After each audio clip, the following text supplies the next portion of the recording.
దేవుని స్తుతించాలంటే పెద్ద అద్భుతం జరగాలి, పెద్ద సమస్య తీరాలి, జీవితంలో గొప్ప మార్పు రావాలి అని అనుకుంటారు. కానీ నిజానికి దేవుడు మన రోజువారీ జీవితంలో ఇచ్చే చిన్న చిన్న విషయాలు చాలు ఆయన ప్రేమకు కృతజ్ఞతలు చెబుతూ స్తుతించడానికి. ఉదయం లేవటం, మనం కలిగిన ఆహారం, ఆరోగ్యం, ఎవరో మనపై చూపించే కనికరం ఇవి అన్నీ సాధారణంగా కనిపించినా ఇవన్నీ దేవుని ప్రేమకు సాక్ష్యాలే. మనం ఈ చిన్న ఆనందాలను గుర్తించకుండా పోతే ఎంత పెద్ద ఆశీర్వాదాలు వచ్చినా మన హృదయం సంతృప్తి చెందదు.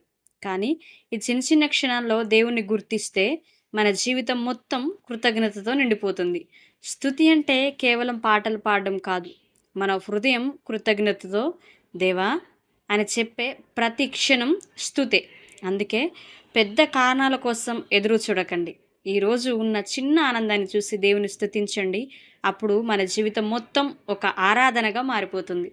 మనలో చాలామంది ఆరాధన అంటే పాటలు పాడడం, చేతులెత్తడం, చర్చికి వెళ్ళడం అనుకుంటాం.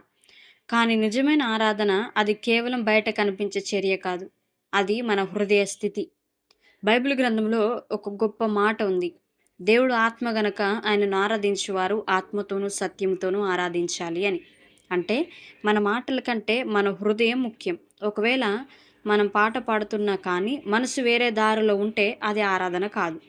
నువ్వు ఒంటరిగా ఉన్నప్పుడు నిశ్శబ్దంగా దేవునితో మాట్లాడితే అదే నిజమైన ఆరాధన. ఆరాధన అంటే కృతజ్ఞత చెప్పడం. ఆరాధన అంటే మనసు తెరవడం. ఆరాధన అంటే దేవుని ఎదుట మనల్ని మనం అప్పగించడం.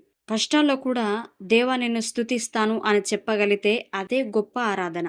బాధలో ఉన్నప్పటికీ దేవునిపై విశ్వాసం కోల్పోకుండా ఉండడం అదే నిజమైన ఆరాధన. ఆరాధన ఒక పాట కాదు, అది ఒక జీవన శైలి. నువ్వు మాట్లాడే మాటల్లో, నువ్వు చేసే పనుల్లో దేవుడు కనబడాలి. అప్పుడు నీ జీవితం ఒక ఆరాధనగా మారుతుంది. నిజమైన ఆరాధన మన హృదయంలో ప్రారంభమవుతుంది. మన జీవితమంతా కొనసాగుతుంది. ఆరాధనలో మన స్థితి మారడం గురించి ఇప్పుడు మనం తెలుసుకుందాం. మన జీవితంలో పరిస్థితులు మారుతూ ఉంటాయి. కానీ మన హృదయ స్థితి కూడా మారిపోతుంది.